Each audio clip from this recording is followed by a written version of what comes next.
Olá, bora conversar hoje sobre um assunto que parece meio futurista, mas tá aí, na porta. Óculos inteligentes. Ah, sim. Aquele tema que volta e meia aparece, né? Exato. Lembra do Google Glass? Faz mais de 10 anos já. Tentaram, mas assim, não pegou mesmo. Não pegou, foi um começo um pouco complicado, digamos. Pois é. Só que agora parece que a coisa tá esquentando de novo. Meta, Google outra vez, Snap, várias gigantes de tecnologia estão apostando nisso. E a grande diferença, pelo que tudo indica, é a inteligência artificial, né? A IA como o motor por trás disso tudo. Isso, a gente deu uma boa olhada num artigo recente da CNN Business. E a ideia aqui é tentar entender juntos por que essa aposta está voltando com essa força toda agora. O que mudou na tecnologia e, claro, quais são os desafios. Ótima pauta. Ok, vamos lá então. Por que ressuscitar essa ideia justamente agora? O artigo sugere uma combinação de fatores, né? Primeiro, o mercado de smartphone está meio parado, sem grandes novidades que façam todo mundo correr para trocar de aparelho todo ano. Deu uma saturada, talvez. As inovações são mais incrementais, né? Exato. E aí, junto com isso, tem essa onda gigantesca da IA generativa. Todo mundo querendo criar, novos produtos, novos hardwares que usem essa IA. Isso faz todo sentido. Criar um novo motivo para as pessoas comprarem tecnologia, né? E a IA oferece muitas possibilidades. E aí que entra o ponto que você mencionou, né? A IA como grande diferencial. O que mudou, de fato, da época do Glass para agora? Olha, a diferença é brutal, na verdade. A chave é mesmo a IA, mas não qualquer IA. Certo. São esses modelos mais novos, que a gente chama de multimodais. Eles conseguem processar, tipo, imagem, vídeo e voz ao mesmo tempo. Nossa, tudo junto. Sim. E conseguem entender o contexto, conversar de um jeito que soa natural, responder a pedidos bem complexos sobre o ambiente ao redor. Uau, isso sim muda o jogo. Totalmente. Isso pode fazer com que os óculos deixem de ser só um acessório legalzinho, sabe? Tipo o Google Glass original. Exatamente. O Glass tinha aquela telinha minúscula, a bateria durava pouco, era caro pra caramba. E o design, né? Vamos combinar que não era o forte. Pois é, não era muito discreto. E mesmo óculos que vieram depois, tipo os Echo Frames da Amazon ou as primeiras versões dos Spectacles do Snap, Ah, lembro desses. eram basicamente o quê? Extensões do smartphone. Pra ouvir música, tirar uma foto sem pegar o celular. Coisas mais simples. Isso. Agora não. A promessa é de algo muito mais integrado e inteligente mesmo. Útil de verdade no dia a dia. Entendi. Então, essa capacidade da IA de interpretar o que está acontecendo visualmente e auditivamente em tempo real, é isso que pode destravar o potencial dos óculos, né? É a aposta. E já tem exemplo prático disso rolando ou ainda é muito protótipo? Já tem coisa no mundo real, sim. O artigo da CNN cita uns exemplos bem interessantes. Conta aí. Por exemplo, um protótipo do Google que conseguia dar ideias de coquetéis só de você olhar para as garrafas na prateleira. Sério? Que demais. Ou então você perguntava qual era o nome daquele café. E ele lembrava porque viu impresso num copo que você olhou horas antes. Caramba, tipo, ter uma memória extra visual assistida por IA. Exatamente. E não é só protótipo, como eu disse. Os óculos da Meta com a Ray-Ban, que já estão à venda, Ah, os Ray-Ban Meta AI, já ouvi falar. esses já permitem coisas como perguntar se uma pimenta ali na banca do mercado é muito ardida, só olhando para ela.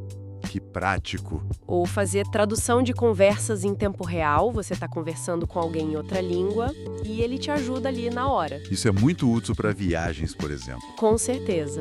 E olha o dado interessante. A EssilorLuxottica, que é a dona da Ray-Ban, falou que já vendeu 2 milhões de pares desde o lançamento em 2023. 2 milhões? Nossa, não é um número pequeno, hein? Não é. Claro, não é uma adoção em massa, tipo smartphone ainda, mas mostra que tem gente comprando, tem um interesse real. Um mercado começando a se formar. Faz sentido. E essa movimentação da Meta, esses números, isso deve estar colocando pressão na concorrência, imagino. Como está o cenário geral?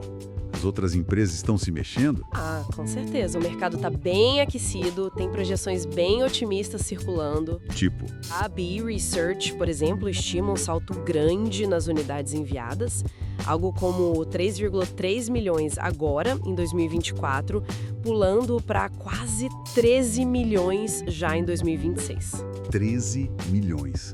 É um crescimento bem rápido. Sim, e a IDC, outra consultoria importante, também projeta um crescimento forte, chegando a quase 14 milhões de óculos do tipo dos da Meta em 2026. 14 milhões, são números expressivos. Bastante.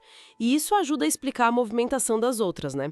O Snap já anunciou os specs deles com IA para 2026. A promessa é que eles vão entender o mundo ao redor. Mesma linha então. Exato. E tem os rumores, né? Sempre tem. Falam de óculos da Apple pro ano que vem. A Apple entrando nisso seria um divisor de águas, provavelmente. Com certeza. E a Amazon também não descartou voltar a ter óculos Alexa, talvez agora com câmera IA mais parruda. Todo mundo de olho nesse espaço. Sim, e até os aplicativos que a gente já usa no celular, tipo o ChatGPT, Gemini, eles já têm funções que usam a câmera para responder perguntas sobre o ambiente. É como se estivessem preparando o terreno, sabe? Acostumando a gente com essa interação. É verdade. Usar câmera para conversar com a IA sobre o que a gente está vendo. Isso. O próprio Mark Zuckerberg, da Meta, vive falando que os óculos inteligentes são o futuro da interação com conteúdo, com a IA, e que isso pode levar até a hologramas um dia. Hologramas? Aí já parece filme de ficção científica mesmo. Mas ok, a visão é ambiciosa. Muito. Tá, esse cenário parece promissor, tenho exemplos legais, projeções otimistas. Mas, como em toda nova tecnologia, deve ter um lado B, né? Quais são os grandes desafios, os obstáculos que ainda precisam ser vencidos para isso realmente virar realidade para todo mundo? Ah, tem vários. E são desafios bem grandes mesmo. Tipo, Primeiro, a questão da adoção mesmo. As pessoas vão querer usar mais um dispositivo tecnológico, especialmente um que fica no rosto o tempo todo. boa pergunta. Já temos celular, relógio. Exato. E para quem não precisa usar óculos de grau, vai colocar um só por causa da tecnologia?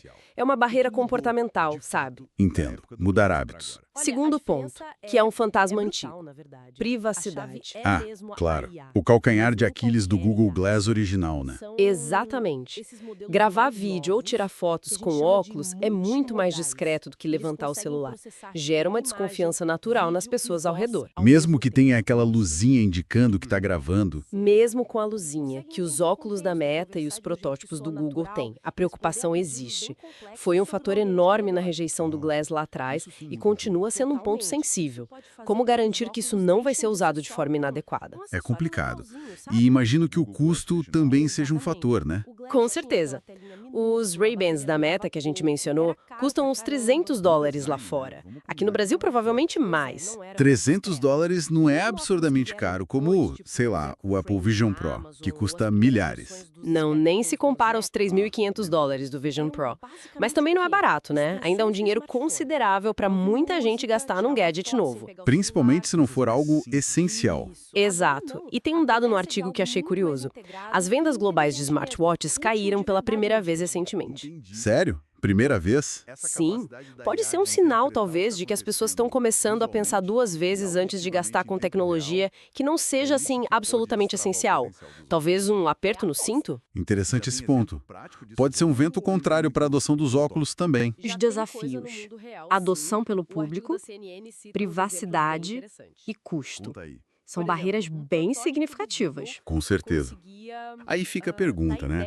Diante desses riscos todos, a incerteza se as pessoas vão usar a questão da privacidade, o custo, por que as gigantes de tecnologia estão apostando tão pesado assim? Qual é a lógica por trás desse investimento todo? É uma aposta de longo prazo, eu diria. Analistas como Jitesh Ubrani, da IDC, que foi citado na matéria da CNN, eles apontam para uma crença meio fundamental que existe na indústria de tecnologia. Que seria? A crença de que os óculos inteligentes, ou algum formato parecido, talvez mais leve, mais integrado, que eles são os sucessores do smartphone. Uau! Substituir o smartphone. Eventualmente. É a ideia de que a próxima grande plataforma computacional não vai ser algo que a gente segura na mão, mas algo que a gente veste, que interage com o mundo de forma mais fluida. Entendi. A próxima revolução, digamos assim? Exato. E aí ninguém quer ficar de fora dessa. Nenhuma grande empresa de tecnologia quer correr o risco de perder o bonde da próxima grande mudança de plataforma, mesmo que essa transição demore, sei lá, 10, 15 anos para acontecer de verdade. É uma aposta estratégica.